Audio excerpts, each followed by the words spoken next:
오늘 제가 설교의 말씀을 전하기 이전에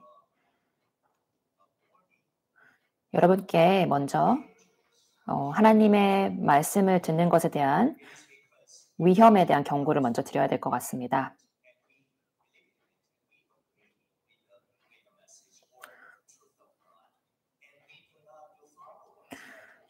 우리는 하나님의 말씀을 듣고 그 말씀이 맞다고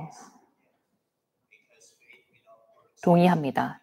그러나 우리는 그 말씀을 따라서 실천하지 않습니다.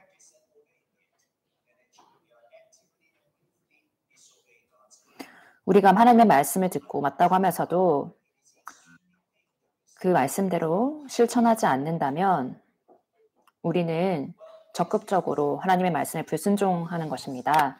여러분이 이 에서 심각하게 받아들이시기를 원합니다. 저희는 여태까지 사도행전 2장 42절에서 47절을 통한 말씀을 함께 나눴습니다. 오늘 이후에도 저는 여러 다음 설교를 통해서 이 부분에 대한 말씀을 더욱더 드리게 될 것입니다.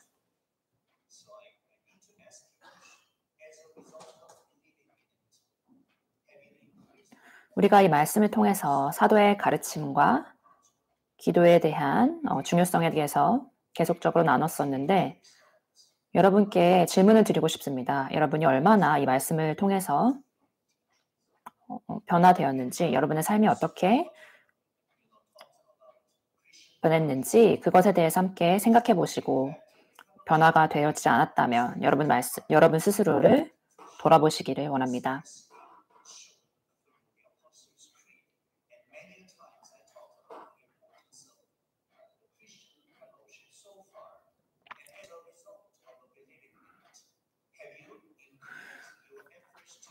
여러분께 성도들 간의 교제에 대한 중요성도 제가 여러 번 나눴습니다.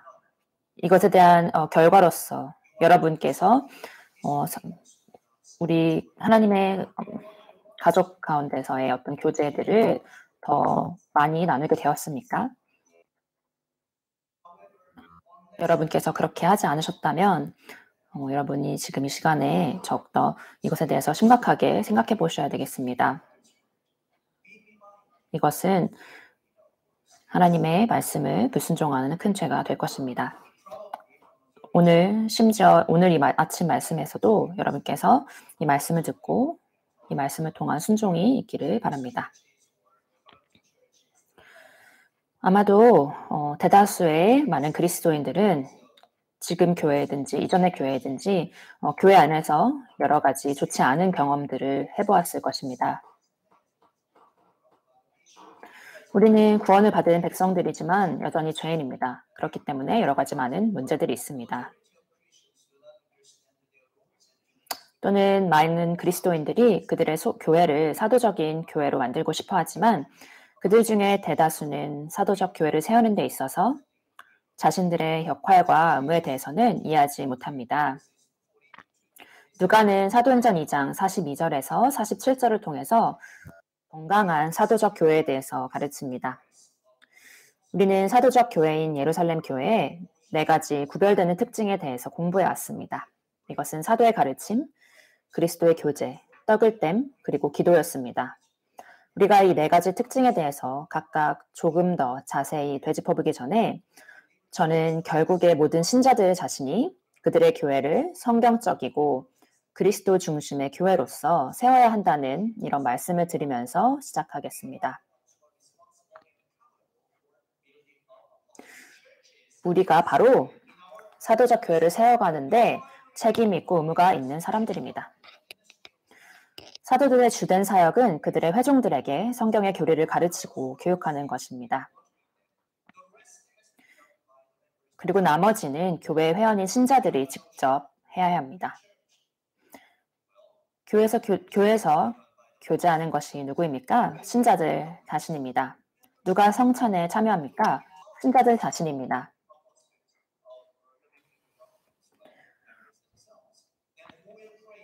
누가 그들의 교회를 위해서 기도하겠습니까? 신자들 자신입니다. 배우는 사람들도 교회 회원들인 신자들입니다. 그러면 예루살렘 교회 신자들이 바로 그들의 교회가 가진 이 네 가지 구별되는 특징에 기여한 사람들이라는 것을 보게 됩니다. 바로 사도들이 아니라 신자들이 이 교회를 세워간 사람들이었습니다. 우리가 사도적 교회를 세우기를 바란다면 우리는 반드시 우리의 바람과 노력에 영향을 미칠 수 있는 두 가지의 중요한 요소에 대해서 알아야 합니다. 첫 번째는 바로 목회자의 역할의 한계, 두 번째로는 신자의 필요성과 중요성입니다. 우리는 이제 예루살렘 교회 성도들의 특징에 대해서 좀 더 살펴보도록 하겠습니다. 여러분께서 오늘 아침에 조금은 어려울 수도 있겠지만 예루살렘 교회에 대한 저의 연구에 대해서 말씀드리도록 하겠습니다. 첫 번째로 예루살렘 교회를 성경적인 진리에 매우 중요하게 만드는 여러 특징들이 있습니다. 저는 마태복음 16장 16절에서 18절에 나오는 주님께서 베드로와 다른 제자들에게 말씀하신 것으로부터 시작하도록 하겠습니다. 시몬 베드로가 대답하여 이르되 주는 그리스도시요 살아계신 하나님의 아들이시니이다. 예수께서 대답하여 이르되 바요나 시몬아 내가 복이 있도다. 이를 내게 알게 하리는 혈육이 아니요 하늘에 계신 내 아버지시니라. 또 내가 내게 이르노니 너는 베드로라. 내가 이 반석 위에 내 교회를 세우리니 음부의 권세가 이기지 못하리라. 아멘. 신약 교회의 주제는 베드로의 신앙 고백으로부터 시작되었습니다. 이것과 마찬가지로 그들의 죄를 회개하고 예수 그리스도를 그들의 주요 그리스도로 믿은 회심자들이 바로 예루살렘 교회 신자들이었습니다. 그들은 바로 그들의 죄를 신앙을 회개했습니다. 그들의 신앙 고백이야말로 예루살렘 습니다. 그리스도는 바로 교회의 기초이십니다. 교회를 세우는 것에 관하여 그리스도 외에 다른 사람들은 언급된 적이 없습니다. 고린도전서 3장 11절은 이렇게 말씀합니다. 찾으시기를 바랍니다. 고린도전서 3장 말씀입니다. 내게 주신 하나님의 은혜를 따라 내가 지혜로운 건축자와 같이 터를 닦아두매 다른 이가 그 위에 세우나 그러나 각각 어떻게 그 위에 세울까를 조심할지니라. 이 닦아둔 것 외에 능히 다른 터를 닦아둘 자가 없으니 이 터는 곧 예수 그리스도니라. 아멘. 우리는 사도행전 2장에서 베드로 설교의 중심 메시지가 다름 아닌 바로 예수 그리스도라는 것을 알고 있습니다. 다른 사도들도 이와 같은 확신을 가지고 있었습니다. 예를 들어서 바울은 고린도전서 2장 1절에서 2절에서 이렇게 말씀합니다. 바로 사도 바울의 말씀입니다. 형제들아 내가 너희에게 나아가 하나님의 증거를 전할 때에 말과 지혜의 아름다운 것으로 하지 아니하였나니 내가 너희 중에서 예수 그리스도와 그가 십자가에 못 박힌 것 외에는 아무것도 알지 않기로 작정하였습니다. 바로 그리스도는 사도들과 신자들에게 전부였습니다. 성경은 예루살렘 교회를 구별하고 특징짓는 가장 주되고 중요한 도구였습니다. 우리는 바로 이 초기 회심자들이 유대인들이었으며 그들은 구약에 정통한 사람들이었다는 사실을 기억해야 합니다. 우리는 그들이 요엘의 예언과 시편의 다윗의 시를 인용한 베드로의 설교에 대해서 매우 잘 알고 있다는 것을 보았습니다. 우리는 성경의 진리의 능력을 간과해서는 안 됩니다. 초대교회의 이 회심자들이 예수 그리스도를 믿고 말씀으로 양육되었을 때 그들은 다른 사람들이 되었고 이것은 충분히 예상할 수 있는 것이었습니다.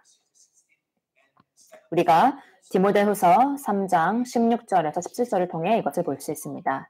모든 성경은 하나님의 감동으로 된 것으로 교훈과 책망과 바르게 함과 의로 교육하기에 유익하니 17절은 이렇게 말씀합니다. 이는 하나님의 사람으로 온전하게 하며 모든 선한 일을 행할 능력을 갖추게 하려 함이라. 아멘. 이것은 저에게 많은 질문과 대답을 줍니다. 우리가 왜 성숙하지 못한 신자가 됩니까? 우리가 바로 성경으로 양육되지 않았기 때문입니다. 사도들의 가르침이 사람들의 생각에 영향을 미칠 때 그들의 삶은 변화되기 시작했습니다. 그리고 그들은 이전에는 하지 않았던 것들을 행하였습니다. 그에 대한 내용은 사도행전 2장의 후반부에서 확인할 수가 있습니다. 신자들의 마음과 생각에 담긴 기독교 교리에 대한 이해와 지식은 그들을 변화시키고 새롭게 할 것입니다.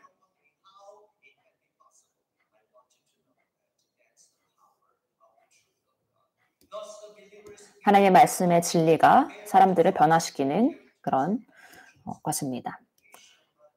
그러므로 신자들의 성경적인 지식은 그들의 품과 덕의 열매를 맺습니다. 우리는 디모데후서 3장 17절을 가볍게 읽어서는 안 됩니다. 이는 하나님의 사람으로 온전하게 하며 모든 선한 일을 행할 능력을 갖추게 하려 함이라. 아멘. 그러므로 그리스도인의 성숙함은 성경 퀴즈를 잘하는 것에서 발견되는 것이 아니라 얼마나 많은 말씀들을 외우고 있는 것에 대해서 발견되는 것이 아니고 바로 그리스도인들의 성품의 성숙함으로써 발견되는 것입니다.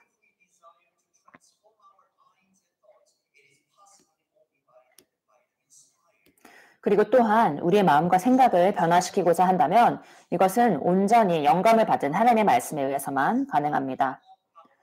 우리가 하나님의 말씀을 알지 못하면 우리의 생각을 통치하는 것은 우리의 마음입니다. 우리는 옛사람 속에서 우리의 생각을 가지고서 우리를 변화시킬 수 없으며 우리는 변화되거나 바뀌지 않을 것입니다. 하나님께서는 그분의 생각과 우리의 생각이 다르다고 선언하십니다. 그러므로 우리가 하나님의 말씀을 읽지 않고 공부하지 않고 묵상하지 않는다면 우리는 영적으로 퇴보하고 침체하게 되기만 할 것입니다.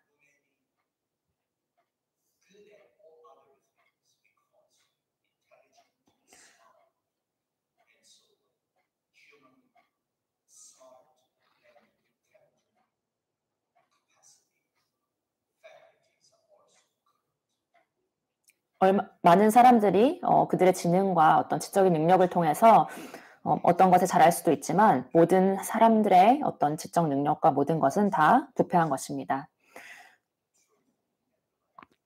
신자들의 새로운 삶은 진리의 지식 또는 교리의 요소들을 포함하고 있습니다. 그리스도께서는 자신을 길이요 진리요 생명이라고 말씀하십니다.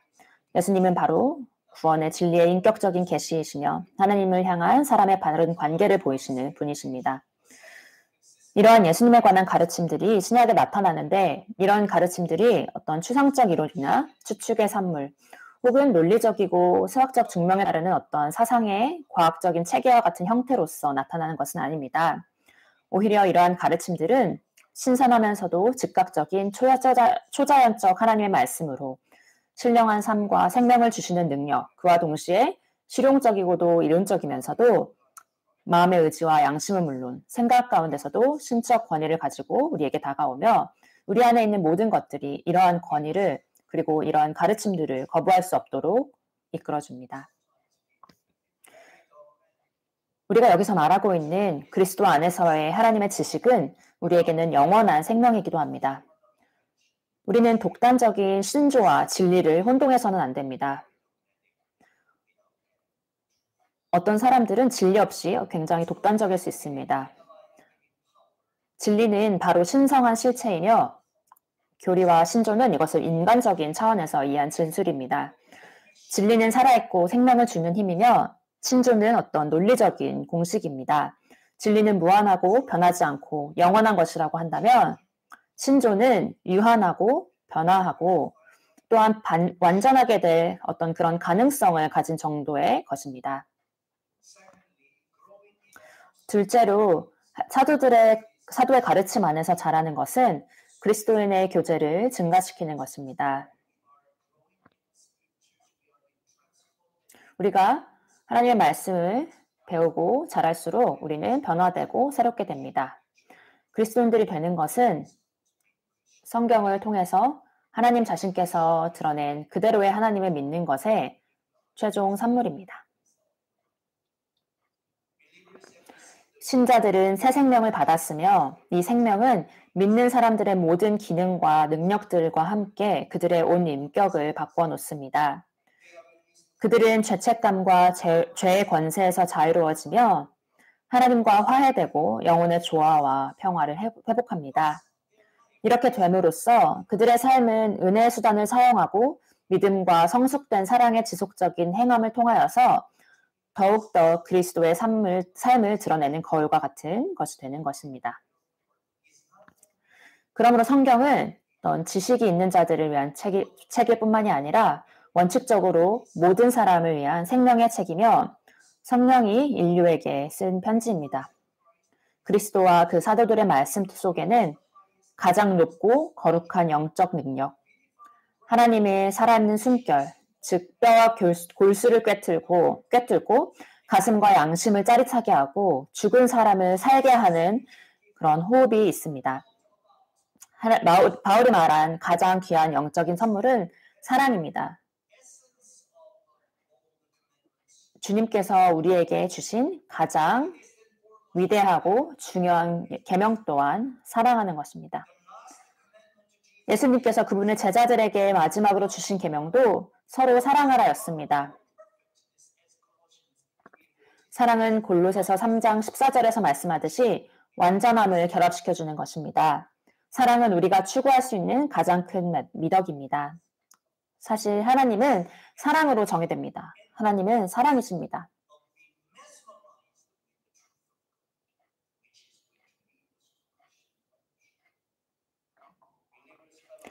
신자들의 교제는 그들의 주님을 향한 사랑의 표현이며 그분의 계명에 대한 순종입니다. 오직 사랑을 통해서 우리는 우리 자신을 그분의 제자들로서 증명할 수 있습니다. 신자들은 마음의 기쁨과 진심으로 식사의 교제를 합니다. 우리는 함께 먹기를 즐거워하지 않습니까? 사도행전 2장에서 이렇게 함께 먹는 것도 발견됩니다. 이것은 그리스도인들의 전통입니다. 그들은 그들 자신을 그리스도인들의 교제에 헌신했습니다. 사도행전 2장 42절에서와 같이 그리스도인들의 교제에 자신들을 헌신했다는 것을 아는 것은 흥미롭습니다. 교제는 언제나 우리가 기대하는 것과 같이 경험되지 않을 수도 있습니다. 다른 모든 관계와 마찬가지로 우리는 때때로 그리스도인들 사이에서의 교제 가운데서도 어떤 관계의 어려움들을 경험할 수도 있습니다. 그러나 심지어 그러한 것들조차도 우리의 영적 성장과 성숙을 위해서 하나님이 정하신 은혜의 수단입니다.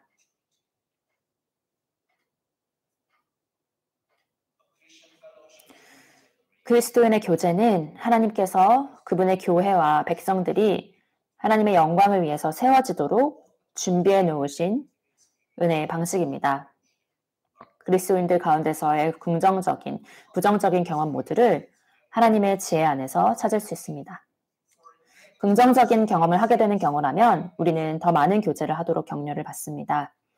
부정적인 경험을 하는 경우에는 우리는 성숙함, 인내함, 친절함, 온유함, 그리스도의 사랑 가운데 더욱 성장하라는 가르침을 받게 됩니다. 만일 우리가 그리스도의 교제함을 통해 성장하는 일에 실패한다면 우리는 단지 어린아이와 같고 미성숙한 신자로만 남게 될 것입니다.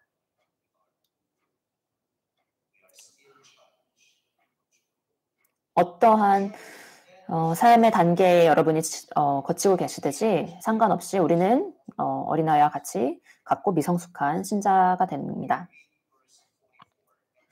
우리가 세워가기로 노력해야 하는 교회는 바로 주님께 먼저 헌신하고 동료 신자들에게 헌신된 그런 교회입니다.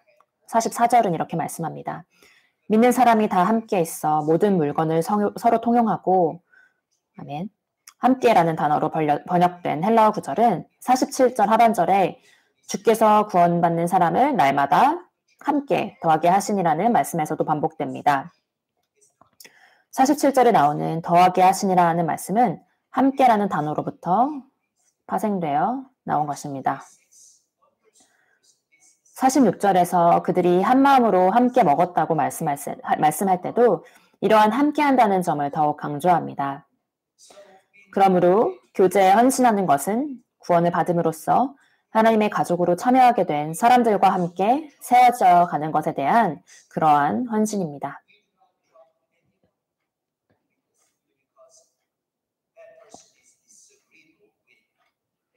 어떤 사람들이 우리에게 동의하지 않는다고 해서 그 사람을 내버려 두는 것이 아닙니다.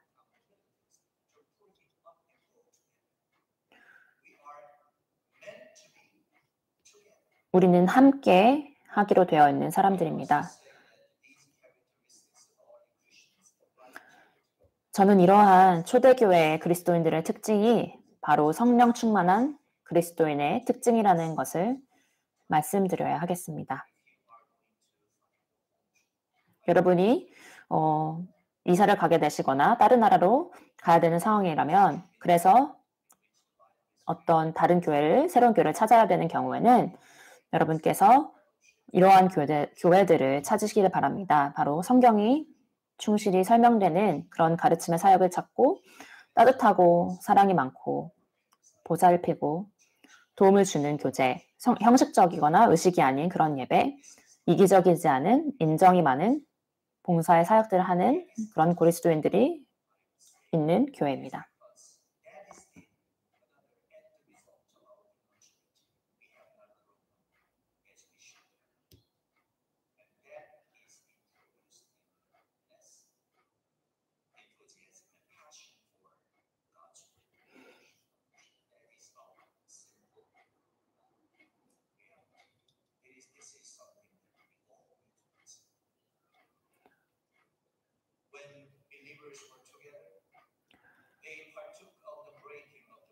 신자들이 함께 했을 때에 그들은 함께 떡을 떼는 것을 참여했습니다. 저는 여기에 대해서 오늘은 더 이상 자세하게 설명드리지는 않겠습니다. 왜냐하면 우리는 이 주제에 대해서 충분히 다루는 시간을 이미 가졌기 때문입니다. 우리가 다음 요점으로 넘어가기 전에 우리는 우리 자신에게 질문을 해야 합니다. 왜 하나님께서는 우리에게 이러한 성품을 가지기를 기대하십니까? 제가 말씀드릴 수 있는 유일한 대답은 하나님께서 우리를 그분의 형상으로 닮아가기를 원하시기 때문이라는 것입니다.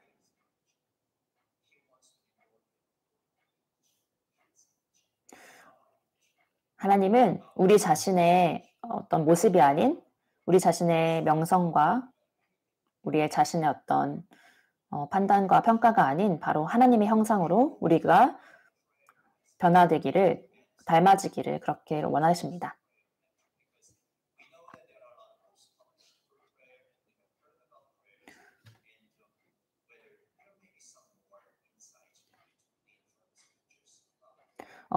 기도에 대한 어떤 많은 기도의 책들이 있지만 우리는 말씀을 통해서 더욱더 많은 것들을 나눌 수 있을 것 같습니다.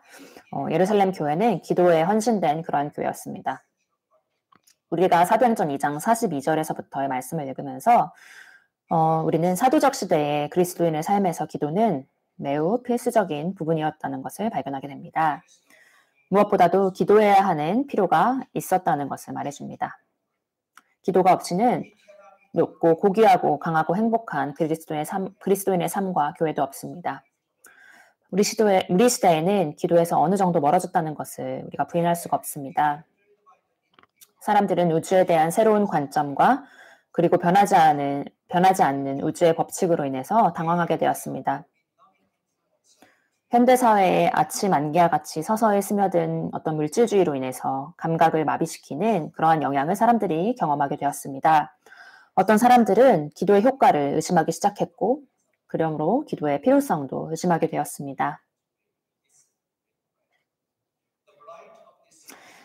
이러한 미묘한 회의론의 나쁜 영향은 그리스도의 제자라고 고백하는 사람들에게조차도 이르게 되었습니다. 그리고 너무 많은 경우에 기도하는 방은 내버려지게 되었고, 가정예배의 제단은 파괴되었고, 함께 기도하는 모임도 버려졌습니다.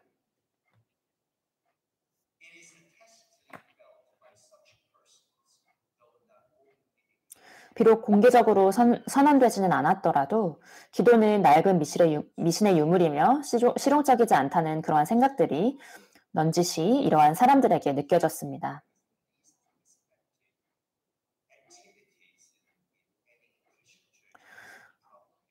많은 교회, 또 우리 교회를 제하지 못할 것으로 보이지만 많은 교회에서 기도 모임들이 가장 존중되지 않는 그런 모임이 되었습니다. 현대적인 사람들은 이러한 뜻없어 보이는 형식에 마음을 기울이지 않게 되었습니다.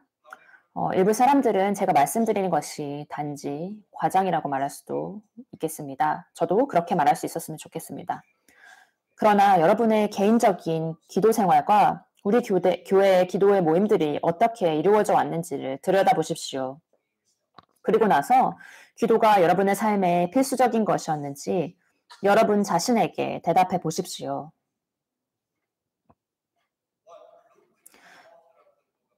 사도행전의 저자인 누가가 말하는 것은 이 초대교회의 회심자들은 기도에 헌신했다는 것입니다. 이것은 단지 개인적이고 사적인 기도만을 말하는 것이 아니라 공적이며 온 교회적인 기도도 포함하고 있습니다. 우리에게 기도를 하도록 격려해주는 많은 다양한 경우와 필요들이 있습니다.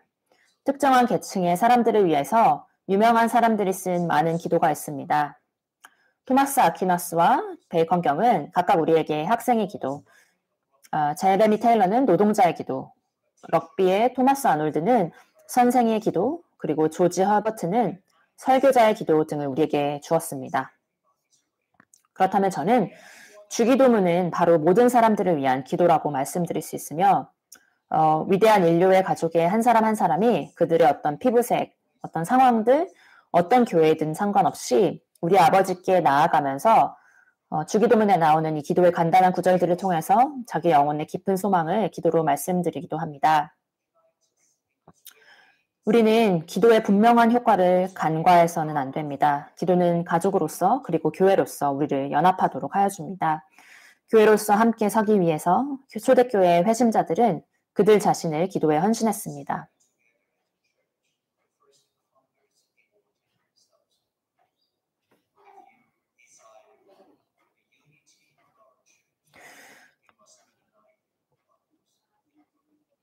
여러분이 우리 교회가 연합하기를 바라신다면 여러분은 다른 성도들과 기도로서 먼저 연합해야 합니다.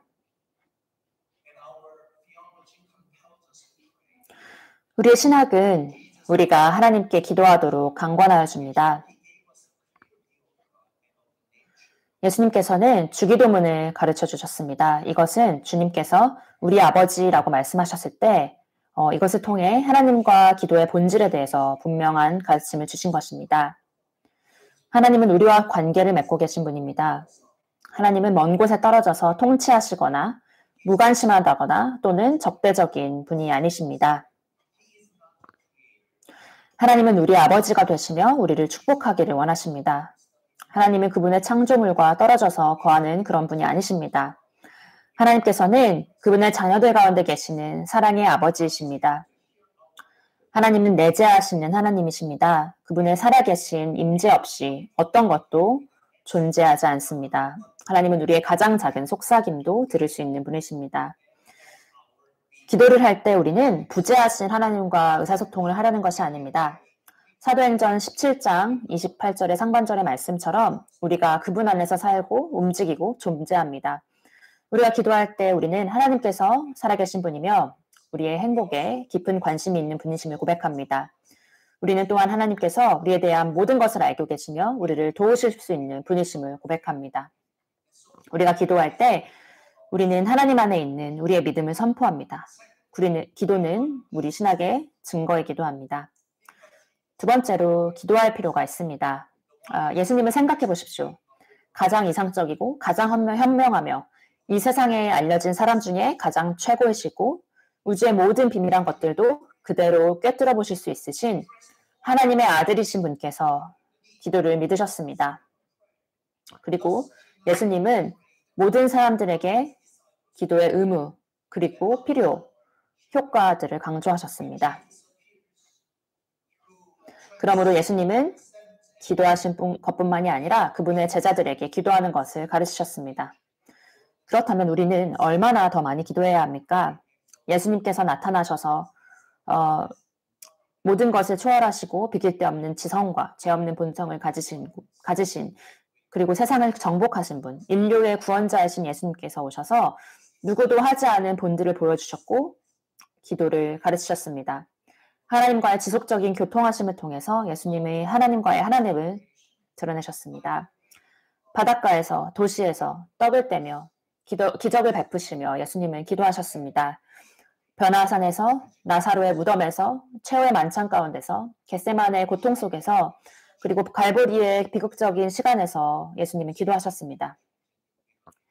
예수님과 같으신 분이 영적 재충전과 회복을 위해서 기도가 필요하셨다면 만약에 이렇게 예수님께서 초월적인 인성을 가지고 계심에도 불구하고 아버지의 격려를 받는 교제를 필요로 하셨다면 우리에게 있어서 기도하는 일이 얼마나 더 필요하겠습니까? 우리는 기도하며 우리의 마음을 주님께 열 때에 오직 하나님으로부터만 올 수 있는 도움을 그리고 우리의 도덕적인 어두움과 연약함, 우리의 죄와 고통으로 인해서 이 기도가 우리에게 필요한 것입니다. 우리에 대해서 생각해 보십시오. 불완전하고 죄를 짓기 쉽고 유한하고 제한적이고 비참하고 타락하고 죽어야 하며 이 멸망하도록 되어져 있는 우리를 돌아보십시오. 우리는 타락하고 왜곡된 세계에서 부패하고 타락한 본성을 가진 채로 살아가고 있습니다. 이러한 사람의 무능력함이야말로 모든 사람을 기도하도록 일깨워 주어야 합니다. 예수님께서 들려주신 비유 중 하나는 사람은 언제나 낙심하지 말고 기도해야 한다는 비유의 말씀입니다. 예수님은 제자들에게 그들이 구하면 받을 것이라고 말씀하셨습니다. 시험에 들지 않게 깨어 기도하라가 마태복음 26장 41절에 나와 있듯이 바로 그분의 명령이었습니다. 이러한 지시는 바로 삶과 그 모든 필요를 완전하게 알고 계신 분에게서 나온 것입니다. 마음의 자연적인 이끌림은 꽃이 해를 향하는 것과 같이 하나님을 향하게 합니다. 이것은 새들이 집둥지의 피난처로 끊임없이 날아가는 것과 같은 영혼의 귀양 본능입니다. 번영과 쾌락의 홍수 속에서 이것을 스스로 미처 알지 못하고 그리고 그래서 강하게 드러내지 않을 수도 있지만 사람이 약해지거나 필요를 가지고 있을 때에 영혼은 막연하게만 그가 알고 있는 무한하신 하나님에게로 향하여 가고 그분의 도움을 찾아서 부르짖습니다.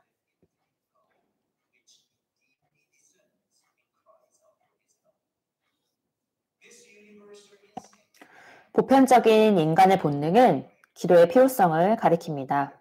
이것은 배고픔이 음식의 필요를 가리키는 것과 같습니다. 이러한 기도에 대한 영혼의 본능은 그리스도인뿐만 아니라 어디에나 존재하며 보편적인 것입니다. 사람들은 심지어 알지 못하는 신들에게도 기도합니다. 그들은 태양, 달, 별, 나무, 바위, 그리고 사람들이 손으로 만든 것들을 향해서도 기도합니다. 그렇다면 도대체 누가 사람이 기도해야만 하는 이러한 필요들을 가지고 있다는 것을 부인할 수 있습니까? 우리가 하나님께 믿음이 깊을수록 우리는 더욱 하나님께 기도하게 됩니다. 성경에서 묘사하는 믿음의 영웅들은 모두 기도의 사람들이었습니다. 아브라함과 모세, 엘리야, 다윗, 솔로몬, 다니엘 등 그들의 기도는 모두가 기념비적인 것들이었습니다. 예루살렘 교회의 회심자들은 온갖 종류와 도전과 시련에 둘러싸여 있었고 그들 자신 또한 연약했으며 사회적, 종교적, 정치적인 외부 압력으로부터의 위협과 박해에도 취약했습니다. 이러한 우호적이지 않은 사회적, 정치적, 종교적 환경에도 불구하고 그들은 하나님이 그들을 도우실 것을 믿었으며 그러므로 그들은 기도했습니다. 기도만이 그들의 격려와 생존의 유일한 원천이었습니다. 연약함 가운데서도 그들은 하나님을 믿으며 기도했습니다. 그리고 기도에는 몇 가지 필수적인 것들이 있습니다.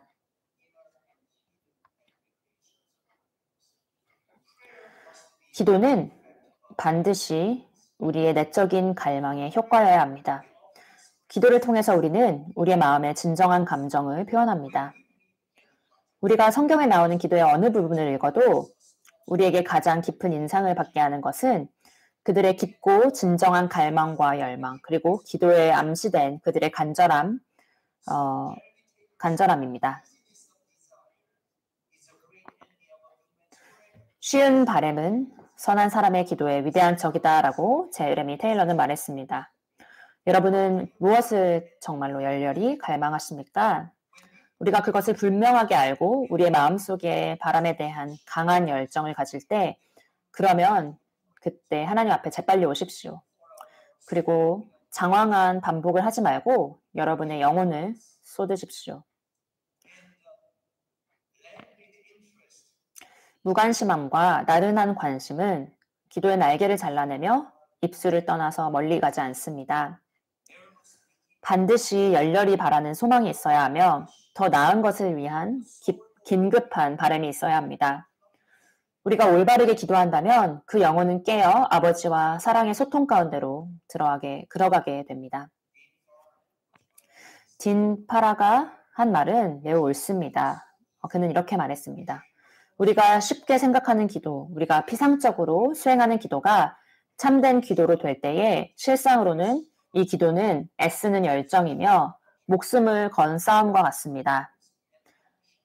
마음에서 나오지 않는 기도는 형식이며 기능이며 나태한 음절로 나누어진 공기의 호흡일 뿐입니다.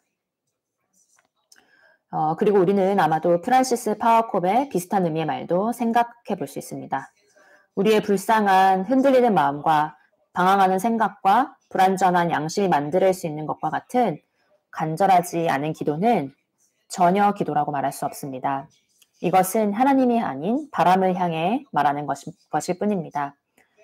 하늘로 쏘는 화살은 극도로 당겨진 활에서 쏘아져 나아가야 합니다. 기도는 신자와 그들의 하나님과의 영적인 의사소통입니다. 초기 그리스도인들의 마음인 깊이 동하여졌고 그들의 마음을 기도에 쏟았습니다. 기도는 진실한 마음으로 해야 하며 명확하고 간결해야 합니다. 우리는 또한 많이 말하는 것이 하나님께서 들으신다고 생각했던 옛 랍비의 오류를 반드시 조심해야 합니다. 그들의 속담 중에는 장황한 기도가 생명을 연장한다라고 합니다. 그래서 그들은 계속적으로 반복해서 말합니다. 그래서 그 기도를 연장하려고 합니다. 우리의 주님은 이 오류를 꿰뚫어 보시면서 이러한 헛된 반복을 기도로 여기는 것에 대해서 경고하셨습니다.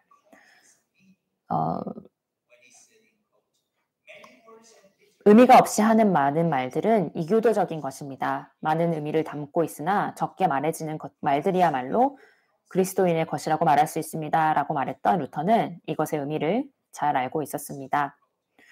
아마도 여기서 윌리엄 테일러 박사의 말에서 좋은 조언을 또 찾을 수 있을 것 같습니다. 그분은 이렇게 말씀했습니다. 간결하십시오. 그러나 그 간결함이 여러분의 진정성을 죽게 하시는 마십시오. 전보를 보내듯이 기도하십시오. 그리고 전보로 보내지는 각각의 메시지에 여러분의 마음이 함께 가도록 하십시오. 여러분의 간구가 화살이 되게 하십시오. 그 화살의 분명한 요점, 활기, 그 메시지의 방향과 그 힘을 다 함께 담아서 말입니다. 동시에 우리는 우리의 아버지와 따뜻한 교제를 하는 그런 충분한 시간을 가져야 합니다. 그리고 우리는 무한하신 우리의 주님과의 사랑의 교제를 잃도록 무뚝뚝해져서는 안 됩니다. 초기 그리스도인들은 새로운 회심자들이었습니다. 그리고 그들은 사랑하는 그리스도 안에서 헌신된 기도 생활을 통해서 자랐습니다. 기도는 그리스도의 마음으로 행해져야 합니다. 바울이 빌립보 성도들을 권고하는 바와 같이 우리도 그리스도의 마음을 가져야 합니다. 우리가 기도하며 그리스도의 마음을 가진다면 우리는 잘못될 수가 없습니다. 우리의 기도가 절대로 우리 중심적인 기도가 될 수가 없습니다. 우리의 마음이 만약 우리의 마음, 그분의 마음이 우리의 마음이라면 우리는 하나님께서 갈망하시는 것을 우리가 갈망하고 우리는 하나님께서 받으실 만한 기도를 한다고 확신할 수 있습니다. 그러므로 기도는 우리를 그리스도의 형상으로 닮아가게 하는 방법입니다. 우리는 성경의 다른 부분에서 우리가 예수님의 이름으로 기도하면 큰 약속이 그 자비의 자리로 나오는 사람들에게 주어질 것이라는 말씀을 듣게 됩니다.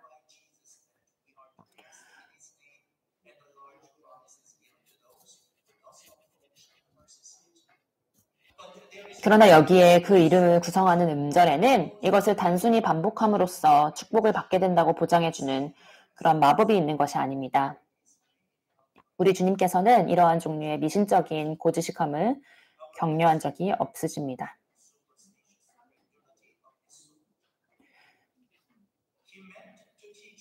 예수님께서 가르치시려 하셨던 것은 예수님의 진정한 제자로서 우리가 하나님께로 가까이 나와야 한다는 것이었습니다.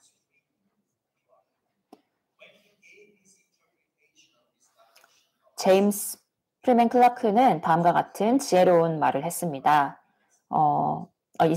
이 사람은 우리 주님께서 주신 가르침의 해석을 이야기했습니다. 예수님의 이름으로 기도한다는 의미는 우리가 기도할 때에 우리의 영이 그리스도의 안에 있어야 한다는 것입니다. 우리의 허영심, 이기심, 자기중심적인 그런 생각을 잊고 다른 사람이 잘 되는 것을 바라고 사랑의 하나님의 나라가 오기를 바라고 순종하는 마음으로 내 뜻이 아니라 주님의 뜻대로 이루어지길 기도하는 것입니다. 그러므로 우리가 기도할 때에 우리는 우리가 뜻하는 것을 구할 수 있으며 그러한 것들이 우리에게 이루어질 것입니다. 왜냐하면 우리가 하나님께서 뜻하시는 것을 구하기 때문입니다.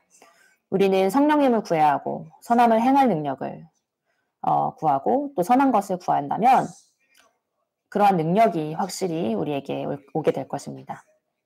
우리의 의심, 불안, 그리고 악에 대한 두려움을 걷어내고서 용기, 소망, 그리고 능력으로 영감을 얻어야 합니다. 우리가 기도하는 것은 우리가 기도해야 하는 그리스도의 영은 주기도문의 예로 잘 나타나 있습니다. 이것은 하나님께 온전한 헌신을 하는 영입니다. 하나님의 나라에 대한 열심, 그리고 그분의 뜻에 대한 완전한 순종, 그리고 다른 사람들과의 완전한 형제의 영입니다. 하나님에 대한 온전한 헌신은 예수님의 탁월한 성품이었습니다. 예수님은 하나님을 아셨습니다. 그리고 완전하게 하나님을 신뢰하셨습니다. 예수님은 감정, 목적, 그리고 삶에 있어서 하나님과 하나셨습니다. 하나님의 뜻을 행하는 것은 바로 예수님의 양식이었습니다. 초기의 그리스도인들은 그들이 어디로 향하는지 알지 못했습니다. 그들은 신약의 교회를 세워가고 있었고 그들은 하나님의 영의 인도를 받아야 했습니다. 기도는 그들의 마음이 그리스도의 마음을 이해하도록 인도했습니다.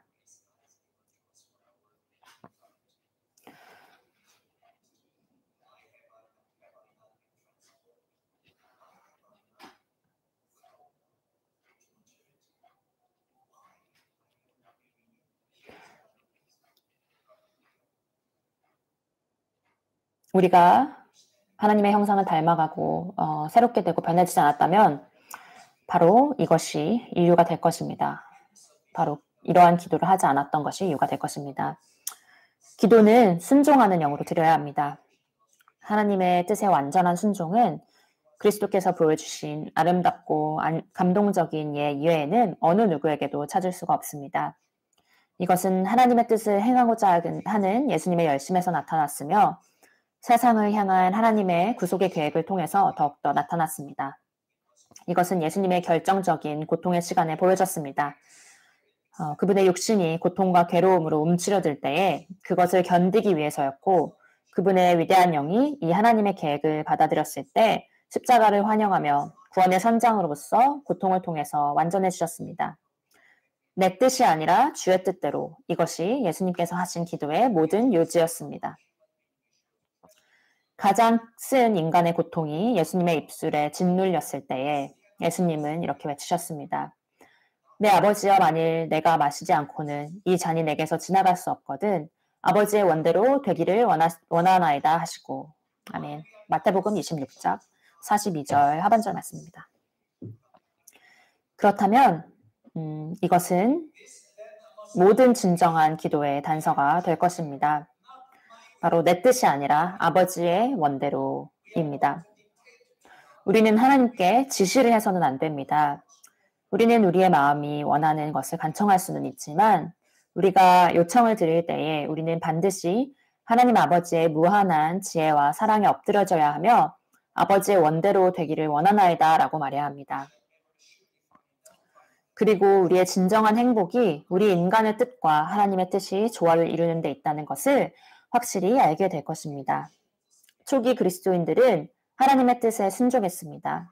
기도는 그들의 연약해진 의지를 격려하며 회복시켰고 그들의 믿음을 강하게 했습니다. 기도는 시련과 고난을 마주할 때에 그들에게 최후의 수단이 되었습니다.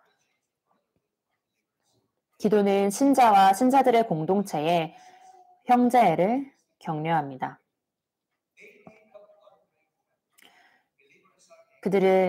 신자들은 하나의 위대한 가족을 이루며 그들 자신뿐만이 아니라 이 큰 가족 안에 속한 모든 형제와 자매들의 복을 바랍니다. 그렇다면 여러분이 여러분 자신에게 이런 질문을 할 수 있겠습니다. 나는 내 신자들의 가족, 우리 교회 가족 안에 다른 사람들, 다른 형제자매의 복을 정말로 바라고 있는가? 이렇게 물어볼 수 있을 것 같습니다. 주기도문에서 복수 대명사가 사용되었다는 것은 단순히 혼자가 아닌 많은 사람들의 예배를 나타내는 것이라는 중요한 암시입니다. 우리 아버지, 우리의 이용할 양식, 우리의 죄, 우리를 죄에서 구원하시고 라고 나타난 주기도문의 이러한 표현들은 신자들의 공통의 필요와 부담을 가리킵니다.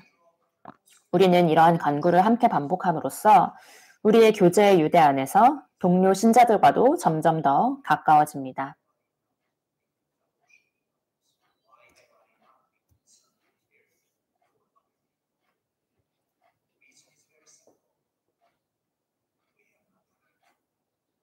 왜 내가 다른 사람들과 교제하고 다른 사람들을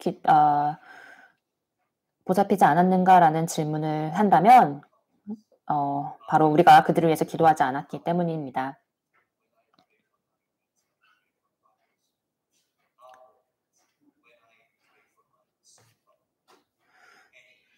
나의 일용할 양식을 위해서 기도할 때 다른 사람의 일용할 양식을 위해서 기도합니다.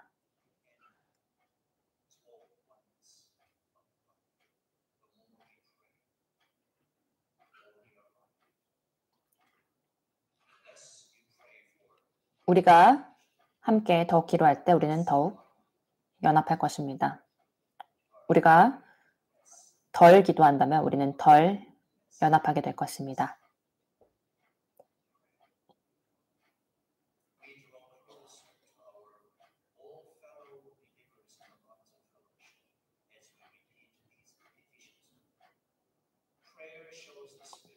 기도는 우리의 형제 사랑의 영을 나타냅니다. 우리가 혼자일 때에 우리는 하나님과 동행할 것입니다. 그러나 예수님은 우리가 서로를 위해서 기도하기를 기대하십니다. 초기 그리스도인들이 한 장소에서 모여서 함께 기도했을 때에 믿음의 형제 간의 연대가 있었습니다. 그들은 시련, 고난, 그리고 사회적인 압력 등을 함께 기도하면서 부딪혀 나갔습니다.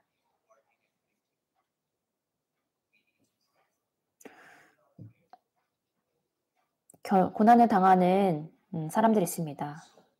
그들을 위해서 기도해야 합니다. 우리가 기도하지 않는다면 누가 기도하겠습니까? 그들을 위해서 누가 기도하겠습니까? 우리는 기도의 중요성을 간과해서는 안 됩니다. 초기 그리스도인들은 기도에 자신들을 헌신했습니다. 왜냐하면 그들은 하나님을 믿었으며 하나님으로부터 도움이 필요했기 때문입니다.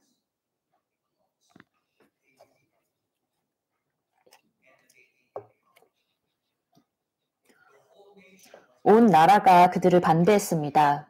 그들은 박해와 심지어는 죽음의 위협까지도 받았습니다. 그들은 전체 지역사회로부터 외면을 받았습니다. 기도는 그들의 어려운 마음으로부터 그들을 구해줄 단 하나의 생명선이었습니다. 그들은 기도를 믿었습니다.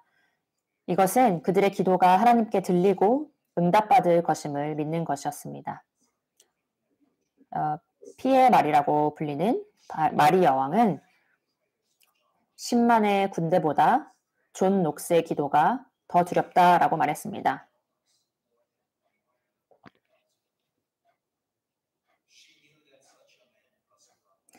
여왕은 하나님과 기도하는 사람이 함께할 때에 그야말로 천하무적임을 알았습니다. 기도는 하나님의 팔에 사람의 노력을 묶어놓는 것과 같습니다. 기도의 힘은 우리가 생각하는 것보다 훨씬 더 큽니다. 우리는 기도가 실제로 기도의 힘을 통하지 않고는 생산되지 않을 그러한 결과를 확보한다고 자신 있게 말할 수 있습니다. 성경은 많은 예와 함께 이 진술의 정당성을 입증합니다. 기독교 역사의 페이지에는 이것에 대한 많은 예들이 있습니다. 믿음의 조상들은 기도했으며 심지어 예수님도 기도하셨습니다. 사도들은 기도했으며 초기 그리스도인들도 기도했습니다. 그렇다면 우리가 어떻게 기도하지 않을 수 있겠습니까?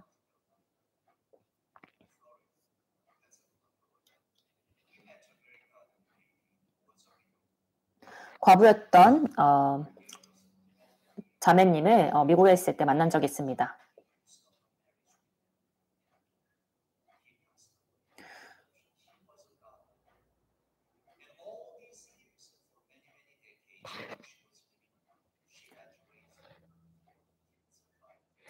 그리고 나서 남편이 돌아갔을 때 4명, 5명이 되는 아이들을 혼자서 키워내야 했습니다.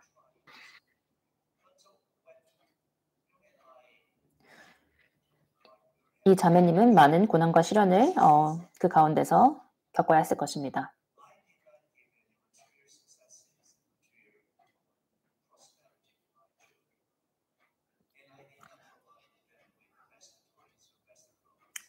그리고 이 자매님은 이렇게 말했습니다.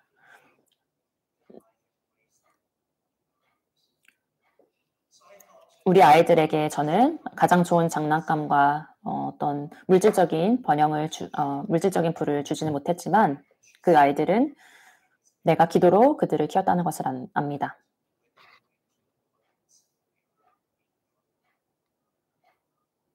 그들이 밤에 잠에서 깼을 때 그들은 내가 기도하는 소리를 들었습니다. 저는 여기 계신 우리 많은 부모님들이 자신들의 자녀들을 위해서 이렇게 기도하는지 궁금합니다. 우리 교회 형도님들께서 이렇게 기도하시는지 궁금합니다. 여러분께서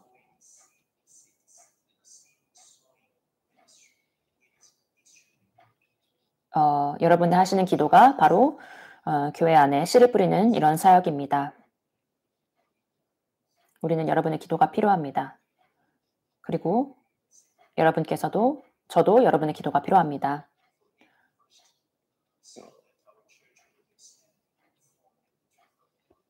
예수님의 말씀의 진리에 확실하게 서고 우리 교회 안에 이런 신자들의 공동체가 세워져 나가는 것을 위해서 여러분의 기도가 필요합니다. 여러분께서 하나님의 형상을 닮아가는 것을 갈망하신다면 기도하십시오. 여러분의 영이 미성숙하고 자라지 않은 것에 멈춰 있다면 기도하십시오. 함께 기도하시겠습니다.